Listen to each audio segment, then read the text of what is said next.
Hello. जय माता दी बच्चों। अभी आज का जो क्लास है, मैंने कहा था कि कल आपको नानी जी के गांव की कविता हम बताएंगे और उसको गा कर के भी सुनाएंगे। तो आज हम वो कविता आपको बताएंगे और गा कर के भी सुनाएंगे, उसका अर्थ भी बताएंगे, उसके प्रश्न उत्तर भी बताएंगे और उसमें प्रश्न उत्तर के नीचे जो चित्र देख करके खाद्य पदार्थों को पहचानना है वो भी बताएंगे। तो आज बहुत सारी चीज़ें लेकर के हम आए हैं और सोच करके आए हैं और आपको वो सब हम आज बताने वाले हैं। तो आप लोग तैयार हो ना? हाँ, तो आप तैयार हो तो फिर हम शुरू करते हैं।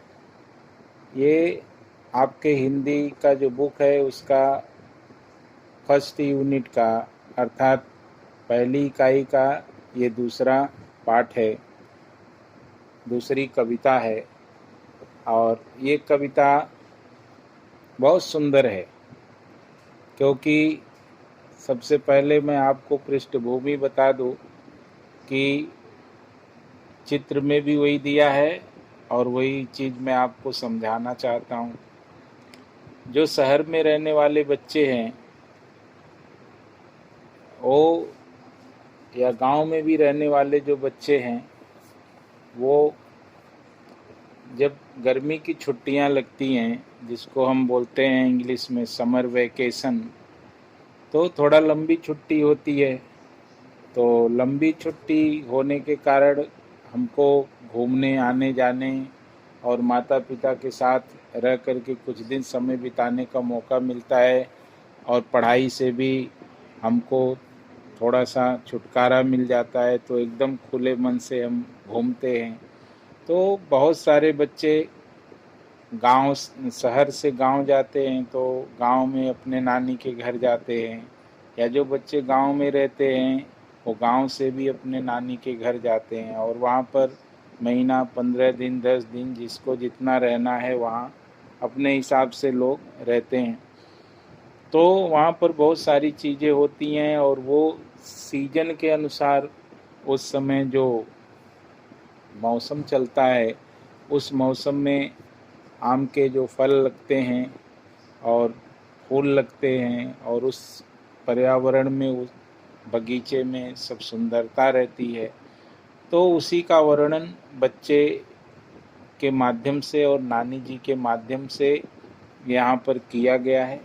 और इस कविता को लिखा है डॉक्टर उदयराज उपाध्याय ने कि बच्चे छुट्टियों में नानी जी के घर जाते हैं तो उनको क्या क्या कैसा कैसा महसूस होता है, नानी जी उनको क्या खिलाती क्या मानती, वो सब चीज़ों का वर्णन है। तो उसको हम आपको बताएंगे एक बार थोड़ा थोड़ा करके अर्थ के साथ में, और उसके बाद फिर हम आपको गा के दिखाएंगे और उसी धुन में आपको गाओगे तो आपको बहुत प्यारा लगेगा और ये कंठस्थ भी हो जाएगा।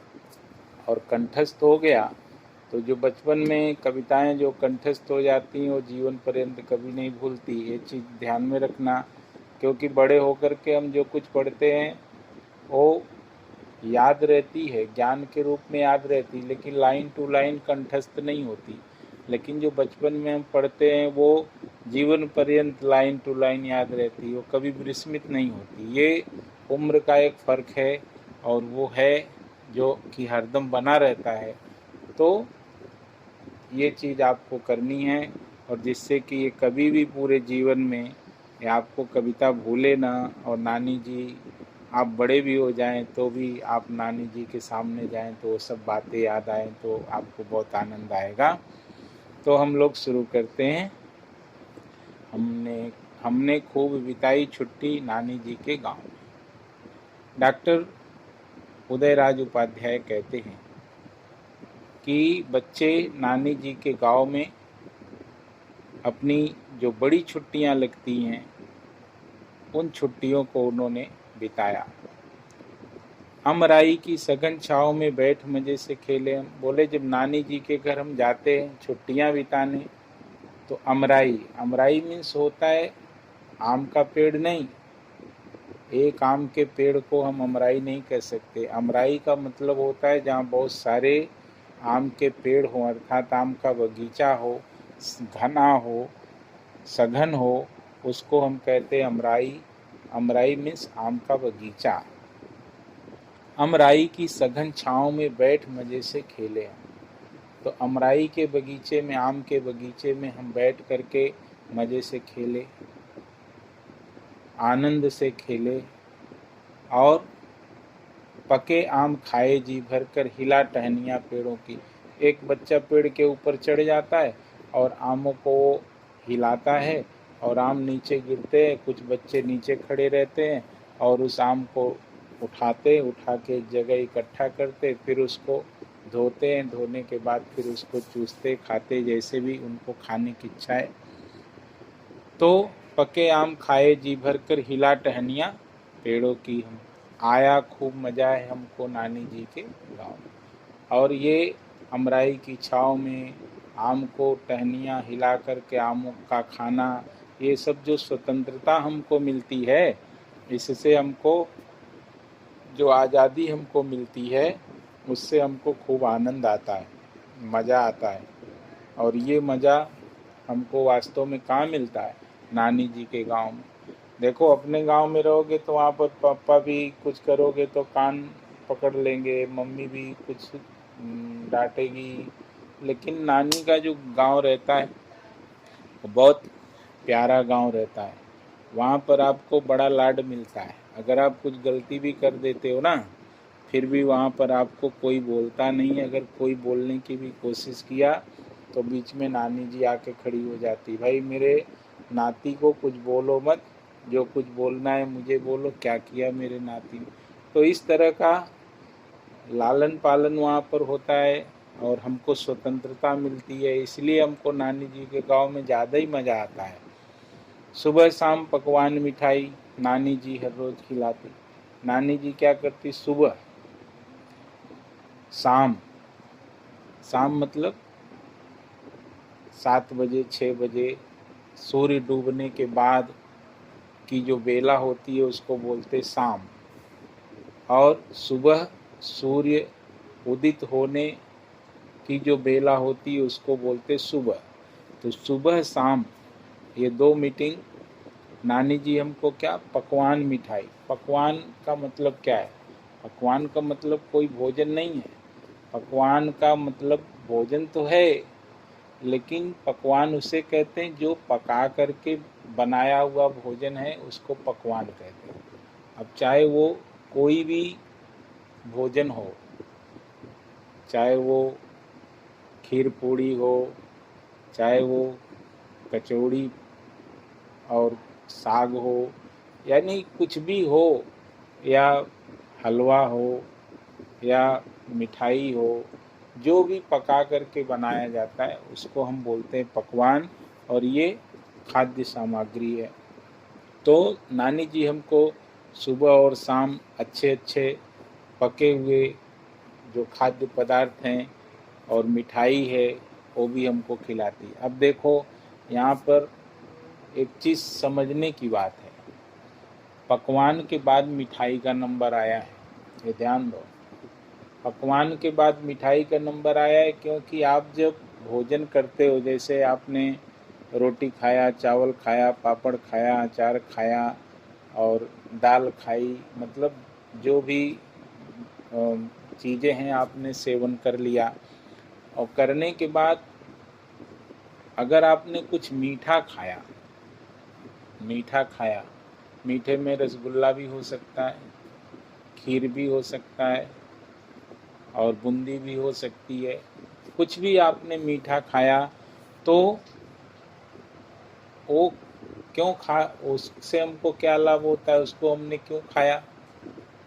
क्योंकि जो कुछ भी हमने खाद्य पदार्थ में खाया है, अगर भोजन करने के बाद हम थोड़ा सा मीठा भी ले लेते हैं तो हमारा जो डाइजेशन सिस्टम होता है, जो पाचन तंत्र होता है, पाचन की जो क्रिया होती है उसमें क्या होता है, शर्करा का निर्माण होता है।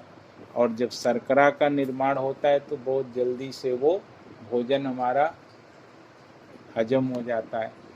इसलिए पकवान के बाद देखो मिठाई शब्द इसमें जोड़ा गया कि नानी जी हमको भोजन तो कराती हैं, अच्छे अच्छे पकवान तो खिलाती हैं, लेकिन उसके बाद हमको थोड़ा सा मीठा भी खिलाती हैं। तो इसके पीछे एक रीज़न है कि ये शब्द इसके बाद क्यों आया है और क्या है। केवल ऐसे ही आ गया ऐसा नहीं होता।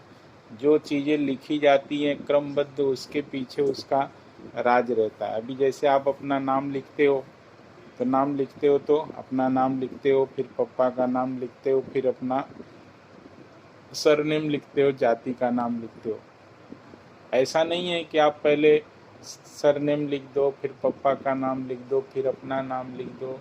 इसका कुछ मतलब नहीं है, वो सब उल्टा पुल्टा हो जाएगा। तो आप क्यों ऐसा लिखते हो? तो कोई भी चीज़ यदि लिखी जाती है तो उस पर हमको विचार करना चाहिए कि ये शब्द के बाद ये शब्द को क्यों रखा गया।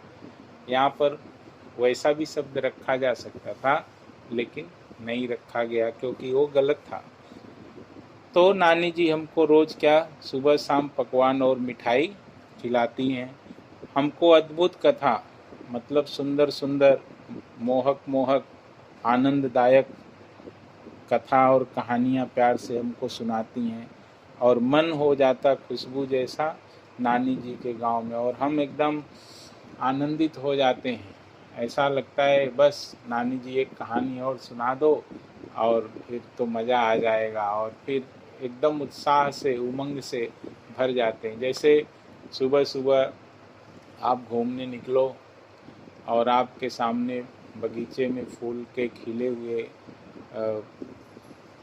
फूल, पौधों में खिले हुए फूल आपको दिखाई दें और उसके ऊपर ओस की बूंदें पड़ी हों और सूर्य निकल रहा हो और वो सूर्य की तरफ मुंह करके वो फूल हवा से हिल रहा हो और उसमें बूंदें लगी हों, तो वो एक अद्भुत नज़ारा कैसा होगा। ऐसा वो उसको देखने के बाद आप भी उमंग से भर जाओगे। वो तो भरा ही है उमंग से, आप भी भर जाओगे। तो कहने का तात्पर्य क्या है? कहने का तात्पर्य ये है कि जब हमको खुशहाली, जब हम खुद खुशहाल होते हैं तो हमको देख करके दूसरा भी खुशहाल हो जाता है। हमको देख करके दूसरा भी खुशहाल हो जाता है। यदि हम खुशहाल नहीं हैं तो फिर दूसरा भी देख करके खुश नहीं होगा।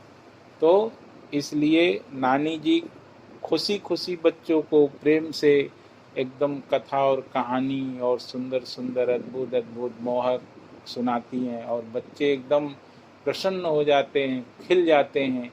तो जब खुश वाले व्यक्ति के पास आप बैठोगे तो आपको निश्चित रूप से आपको खुशी मिलेगी, और यदि आप दुखी व्यक्ति के पास बैठोगे तो निश्चित है कि आपको नहीं भी दुख होगा तो भी आपको भाई उसको दुख है तो दुख के जैसा आपको भी बैठना पड़ेगा, तो आप दुखी दिखोगे। तो इसलिए ये संगत का असर होता है। बीमार व्यक्ति के पास जाओगे तो बीमारी की बात करोगे, जो बिजनेसमैन है उसके पास जाओगे तो पैसे और बिजनेस की बात करोगे। तो जिस परिवेश में आप रहोगे उस तरह की बातें आप करते हो और आपका वही मनोभाव बन जाता है, वही आपके स्वभाव में दिखाई देने लगता है। इसलिए हर व्यक्ति को ऐसे व्यक्ति की तलाश होनी चाहिए जो खुद तो खुश रहे और दूसरों को भी खुश करे। ऐसे व्यक्ति के पास हम जाएं तो हमको ज़्यादा आनंद मिलेगा। तो नानी जी उन व्यक्तियों में से एक हैं जो अपने छोटे छोटे बच्चों को अपनी खुशियाँ देती हैं और बच्चे उनके खुशियों से खुश हो जाते हैं, तो उनको बड़ा आनंद आ जाता है। अब इसको मैं थोड़ा सा गीत की लय में आपको गा करके बताता हूँ। आप क्लास में तो हो नहीं, दिख नहीं रहे हो। अगर आप क्लास में होते और मैं भी सामने होता तो आपको एक लाइन में गाता, उसी को आप दोहराते तो बहुत आनंद आता। और यहाँ अभी हमको अकेले ही आपको गाना है, लेकिन जब हम यहाँ गाएंगे और जब वहाँ आप सुनोगे तो हमारे साथ ही आपको भी गाना होगा, तो भी उतना ही आनंद आएगा। सिर्फ हम लोगों के बीच में थोड़ा सा दूरी है, और ये दूरी यंत्र के माध्यम से कम हो जाएगी और आप उसका लाभ ले सकेंगे। इसलिए बच्चों, आपको ये फील नहीं करना है कि हम दूर हैं, हम आपके पास हैं और आप हमारे पास हो, और इसका पूरा पूरा लाभ आपको लेना चाहिए जो मैं गा रहा हूँ।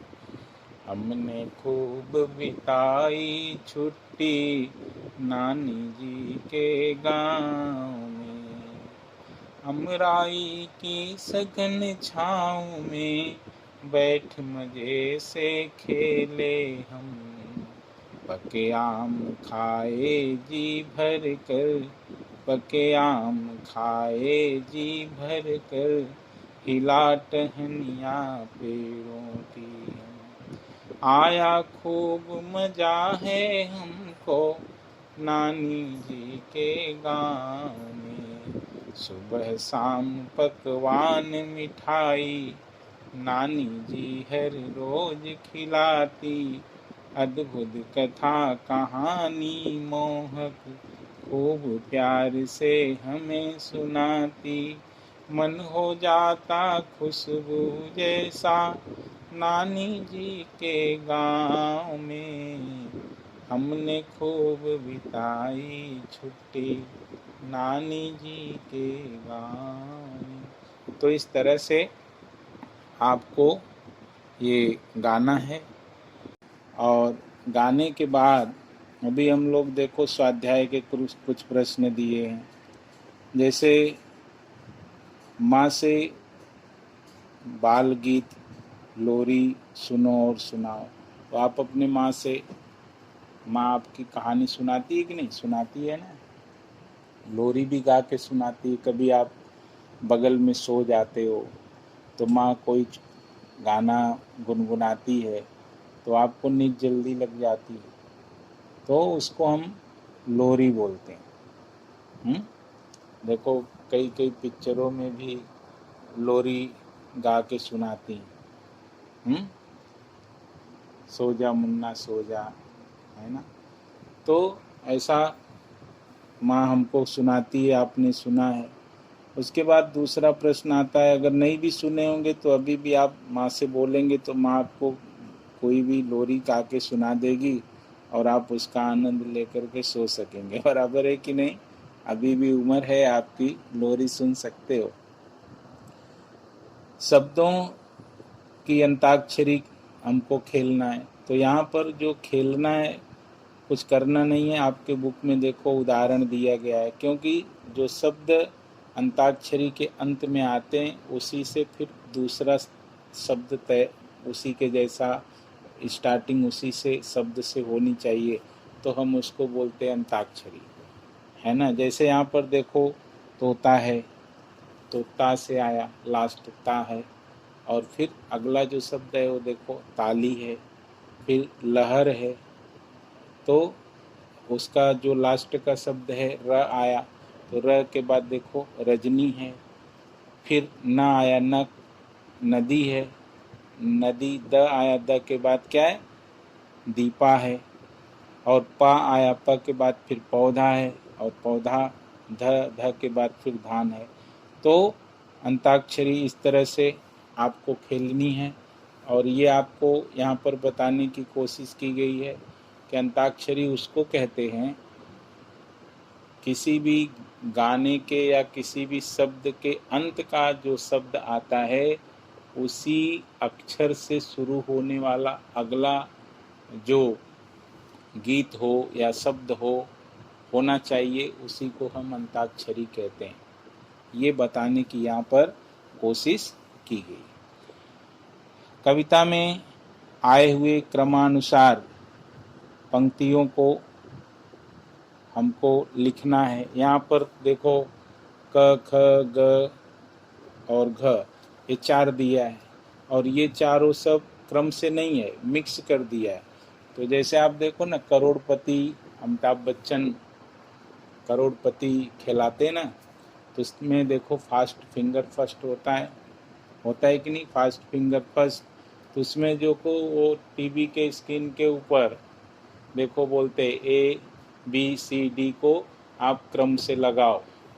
तो जो सबसे पहले लगाता है फिर उसी का नाम देखा जाता है। कितने लोगों ने सही उत्तर दिया, और सही उत्तर देने वाले कितने लोग हैं, सबसे पहले उत्तर कौन दिया सबसे तेज, फिर उसको हॉट सीट पे बुलाया जाता है। देखा है कि नहीं करोड़पति, देखे हो ना। हाँ, तो उसी तरह से तुम्हारे बुक में भी यहाँ पर दिया गया है। ये देखो, पहले क ख ग और घ ऐसा दिया गया। अब इसको बोला गया कि इसको क्रम से लगाना है। अब क्रम से लगाना है तो कैसे होगा, देखो इसमें पहले दिया है, बैठ मजे से खेले हम, हिला टहनियाँ पेड़ों की हम, अमराई की सघन छाँव में, पके आम खाए जी भर कर। तो अमराई की सघन छाँव में, बैठ मजे से खेले हम, हिला टहनियाँ पेड़ों की हम, यहाँ पर देखो पके आम खाए जी भर कर, हिला टहनियाँ पेड़ों की हम। एक बार देख लो फिर से, पहला है क और दूसरा है ग और तीसरा है घ और चौथा है ख। तो पहला बैठ मजे से खेले हम, ऐसा नहीं, पहला ग, अमराई की सघन छाँव में बैठ मजे से खेले हम, पके आम खाए जी भर के, हिला टहनियाँ पेड़ों की हम। इस तरह से आपको क्रम से लगाना है। यही सही तरीका है कि अगला जो क्रम है, जो चौथा प्रश्न है, उसमें देखो बहुत सारे एक शब्द वाले प्रश्न दिए, उत्तर वाले प्रश्न दिए गए हैं कि आप एक शब्द बता दोगे और प्रश्नों को थोड़ा सा उत्तर मिला करके आप उत्तर दे दोगे तो आपका कंप्लीट हो जाएगा। बच्चे किसकी सघन छाँव में बैठे, बच्चे किसकी सघन छाँव में खेले। तो बच्चे किसकी सघन छाँव में खेले तो सबको पता है कि नहीं पता है। बच्चे अमराई की सघन छाँव में खेले, बच्चे अमराई की सघन छाँव में खेले। बच्चों ने जी भर करके क्या खाया, बच्चों ने जी भर करके पके आम को खाया।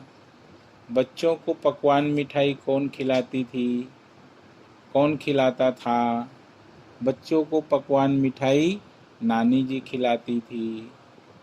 नानी जी बच्चों को कैसी कथा कहानियाँ सुनाती थी, नानी जी बच्चों को कैसी कथा कहानियाँ सुनाती थी, नानी जी बच्चों को अद्भुत कथा और मोहक कहानियाँ सुनाती थी। तो इस तरह से आपका ये चौथा प्रश्न भी हो गया कंप्लीट। इसमें 4 प्रश्न दिए थे और 4 प्रश्न थे, तो आपको मैंने प्रश्न भी बता दिया, उत्तर भी बता दिया। और आपको अगर चाहिए तो अपने कॉपी पर इस प्रश्न लिख करके आप उत्तर भी लिख लीजिए, क्योंकि ये जो पूरा प्रश्न उत्तर है और जो कविता का ये पेज है, ये हम आपको वीडियो दे रहे हैं तो इसमें ये सब आपको दिखाई देगा। आप आसानी से इसमें से देख करके लिख सकते हैं। आपके पास बुक होगी तो भी, और अगर बुक है तो अच्छी बात है, अगर नहीं भी होगी तो इसमें से आपको उपलब्ध हो जाएगा। उसके बाद प्रश्न जो 5वां है, 5वें प्रश्न में देखो, चित्रों को देखकर आम से बने खाद्य पदार्थ को पहचानो और उनके नाम बताओ। अभी देखो सबसे बड़ी बात यह है कि आम जो है वो साल में सिर्फ एक बार हमको मिलता है। तो एक बार मिलता है तो एक बार मिलने के बाद हमको तो कुछ समय के बाद वो चला जाएगा, फिर हम 10 महीने क्या करेंगे, 11 महीने क्या करेंगे। तो जो मनुष्य है उसने अपने बुद्धि का इस्तेमाल किया, और बुद्धि का इस्तेमाल किया और इस्तेमाल करके उसको ऐसे वो उपयोग की चीज़ें बना करके वो रख लेता है कि उसको साल भर उसको आम का टेस्ट मिलता है। तो आम एक सीजन में होता है लेकिन वो टेस्ट साल भर लेता है। तो उसके कुछ तरीके होते हैं कि क्या क्या उससे बना करके वो साल भर टेस्ट ले सकता है, खा सकता है। तो यहाँ पर कुछ पदार्थ दिए गए, बना करके रखे गए, उनका हमको नाम बताना है। तो नाम पहला जो देख रहे हैं आप, वो जो काला काला दिख रहा है और हरा आम है, बगल में रखा हुआ है, प्लास्टिक में डिब्बे में दिख रहा है। तो उससे हमको क्या किया, आम को, कच्चे आम को छील करके काट के उसको सुखा लिया और सुखा करके आम का क्या बना दिया, अमचूर बना दिया। और वो अमचूर आप मिक्सर में पीस के किसी भी खट्टे चीज़ का स्वाद लेना चाहेंगे तो आप उसमें डाल देंगे तो आपको उसका आनंद मिलेगा। दाल में भी डाल देंगे, मसाले बना करके उसको डाल देंगे तो वो अच्छा लगेगा। तो अमचूर का उपयोग भी खाद्य पदार्थों को स्वादिष्ट बनाने के लिए किया जाता है। और ये पहला वाला है अमचूर, आम का अमचूर। दूसरा देख रहे हैं आप, भरनी है, भरनी के बगल में आम के दो हरे हरे टुकड़े रखे हैं, उसके बाद बगल में बना हुआ कलर में दिख रहा है। तो आपको तो पता ही हो गया होगा अभी क्या है, क्या है, ये अचार है। और देखो कांच की भरनी में रखा गया है और उसमें सीरा दिख रहा है, सीरा दिख रहा है और सीरे में वो डूबा हुआ है। तो आपको तो पता हो गया होगा कि ये क्या है, ये आम का मुरब्बा है जो कि मीठा लगता है हमको और इसको हम खा सकते हैं। उसके बाद ये आमरस है और आमरस भी आप आम से खाते हैं, आपको आनंद आता है।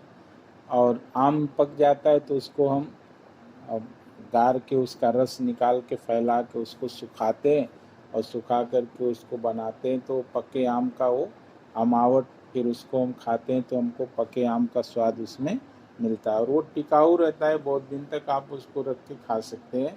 तो आम रस के बाद 5वें नंबर पर जो है वो अमावट है। और अगला जो है वो आम का, जैसे हम लोग जाते हैं ना दुकान पे, हम बोलते भाई हमको मैंगो फ्लेवर दो, हमको ऑरेंज फ्लेवर दो, हमको ये दो वो दो करते हैं।